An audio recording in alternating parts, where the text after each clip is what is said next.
Bueno, pues vamos con la clase de hoy viernes, ya última clase de la semana. Y esta va a tratar, o lo que vamos a hacer, es corregir los tres ejercicios del día anterior, que son los ejercicios de la página 154 y 155. Y las actividades, y luego pues, comenzaremos con hacer más actividades de las finales del tema. En este caso habrá que hacer 20, 21 y 22 de la 159. Os explicaré y os puedo hacer alguno de los apartados de ejemplo también para que sepáis qué es lo que tenemos que hacer. Bueno, el caso es con el primero, vamos con el ejercicio número 1 de la página 154, en el que teníamos razones trigonométricas de ángulos cualesquiera, de ángulos mayores que 360, ¿vale? Pues, por ejemplo, en el apartado B, ¿vale? Si nos centramos ahí en el apartado B, pedía las razones trigonométricas del ángulo 3358 grados y teníamos que ver con qué ángulo del primer cuadrante coinciden. Para ello dividíamos entre 360.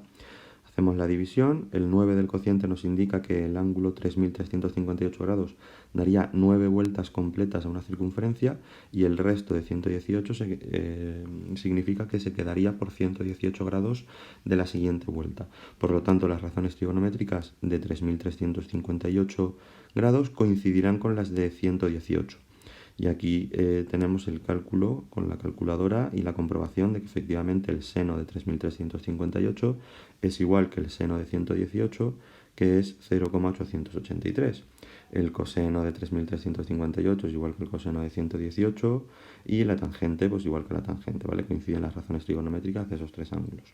Lo mismo con el resto, con el ángulo de 1381, dividiendo entre 360, el cociente nos da 3 vueltas completas, 301 sería el resto, un ángulo de 301 grados tiene las mismas razones trigonométricas que uno de 1381, y aquí también utiliza que el de 301 es como si partimos del 360 y restamos 59, luego también coinciden con las razones trigonométricas del ángulo de menos 59 grados. En el último caso, en el del apartado D, el ángulo 3805 grados, dividimos entre 360, da 10 de cociente, 10 vueltas completas y 205 de resto. Las razones trigonométricas de 3805 coinciden con las de 205, que a su vez coinciden con las de menos 155, ¿vale? Bueno, pues nada más que había que hacer eso en el ejercicio 1 de la 154 y ahora los ejercicios 1 y 2 de la 155 que hablan de radianes, de expresar en radianes las siguientes medidas en ángulos. Como os dije, había que utilizar una regla de 3. Si 360 grados son 2 pi radianes, pues en este caso 25 grados serán x. De ahí, resolviendo la regla de 3, vamos sacando en todo momento las equivalencias en radianes, de las medidas de esos ángulos en radianes. Y para el ejercicio 2 había que pasar a grados, a partir de medidas en radianes pasar a grados, es decir, lo contrario que en el ejercicio 1, también muy sencillo. En este caso, pues con la misma regla de 3, sabemos que 2 pi radianes son 360 grados, pues 0,5 radianes, por ejemplo, serán x. De ahí resolvemos la regla de 3 y llegamos al valor de esos ángulos en grados, minutos y segundos. No tenía mucha dificultad, simplemente con las reglas de 3 que os expliqué en el vídeo de ayer ya lo tendríamos.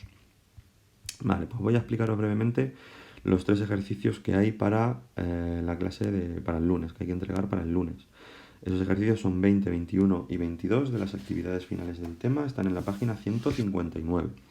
En el primero solamente nos dice que situemos esos ángulos en una circunferencia unida, una circunferencia goniométrica, y que indiquemos el signo de sus razones trigonométricas. Vale, pues parecido a los ejercicios que ya hicimos en el punto número 6 del tema, me parece que era, ¿vale?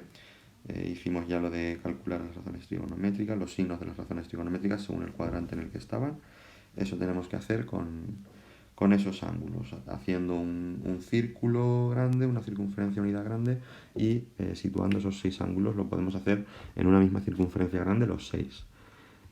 Para el 21 nos dice, explica en qué cuadrante está el ángulo alfa en cada uno de los siguientes casos y calcula sus razones trigonométricas, ¿vale? El resto de las razones trigonométricas. Pues os voy a hacer el A, por ejemplo, ¿vale? El 21 apartado A. Luego el ejercicio 21 y el ejercicio 22 son muy similares, ¿vale? Vais a ver que vamos a tener muchas similitudes. En el caso del 21a, lo que sabemos es que ese ángulo alfa tiene un seno que es igual a 0,6 y un coseno que es menor que 0, es decir, negativo.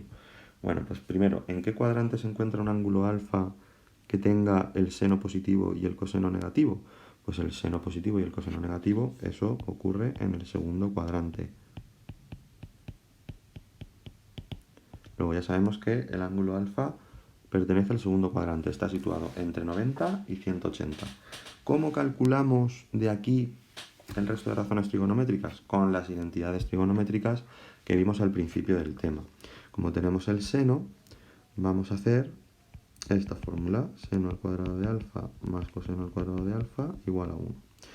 De aquí sustituimos seno al cuadrado de 0,6 al cuadrado es igual a 1 menos el coseno al cuadrado de alfa, y coseno al cuadrado de alfa va a ser igual a 1 menos 0,36. Despejando desde la fórmula, al hacer 0,6 al cuadrado es 0,36, el coseno al cuadrado va a ser 1 menos 0,36.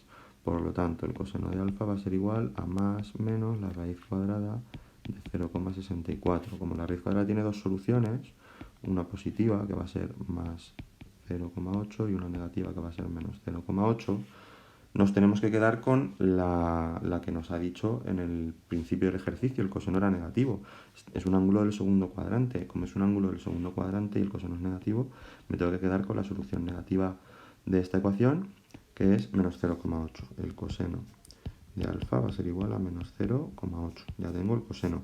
Para calcular la tangente hacemos la división: seno partido coseno, que es 0,6 dividido entre menos 0,8. Va a ser negativo porque más entre menos es menos, y haciendo la división nos daría 0,75. Menos 0,75 será la tangente. Efectivamente, la tangente en el segundo cuadrante también es negativa.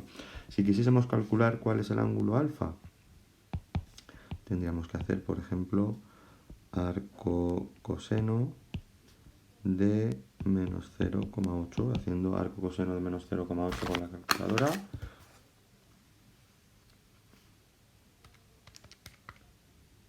Obtenemos que ese ángulo es 143 grados, 7 minutos y 48,37 segundos. Y ya tendríamos todos los datos posibles de ese ángulo alfa. Vale, o sea, resumiendo, que si nos pide, ahora como ya trabajamos con ángulos, no como cuando empezamos a utilizar estas identidades trigonométricas, cuando empezamos a trabajar con ellas al principio del tema, solo trabajamos con ángulos agudos, comprendidos entre 0 y 90 grados.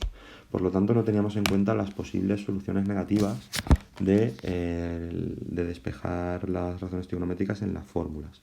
Sin embargo, ahora que ya hemos visto los ángulos en toda la circunferencia, con la circunferencia goniométrica, podemos tener que estar trabajando con ángulos del primero, segundo, tercero o cuarto cuadrante.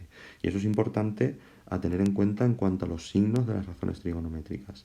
En estos ejercicios 21 y 22 vamos a poder sacar, o vamos a tener que sacar, el cuadrante en el que se encuentra el ángulo con el que estamos trabajando, y a partir del cuadrante saber los signos de las razones trigonométricas para elegir en cada caso la solución positiva o negativa de esos senos, cosenos, tangentes, etc. ¿De acuerdo? Bueno, pues ahí tenéis como ejemplo el apartado del 21. En el 22 sería muy parecido, ¿vale? En el 22 no os voy a hacer ninguno completo, pero por ejemplo en el apartado A tenemos que el seno de alfa es 4/5 y que alfa es menor que 90, lo que significa que alfa es agudo, estaría en el primer cuadrante. Pues sabiendo que está en el primer cuadrante, tanto el coseno como la tangente serán también positivos. Pues de la misma manera, con las identidades trigonométricas, vamos calculando las dos razones trigonométricas que faltan, y si queremos también podemos calcular el ángulo alfa. O en el apartado D, por ejemplo, del 22, tenemos que el coseno de un ángulo alfa es menos 3/4 y que alfa es menor que 180. Pues si el coseno es negativo y alfa es menor que 180, entonces tiene que estar en el segundo cuadrante. Al saber que alfa es un ángulo del segundo cuadrante, el seno será positivo y la tangente será negativa. Con esos datos ya podemos calcular con exactitud, con el signo incluido, la razón trigonométrica en cada caso. ¿De acuerdo?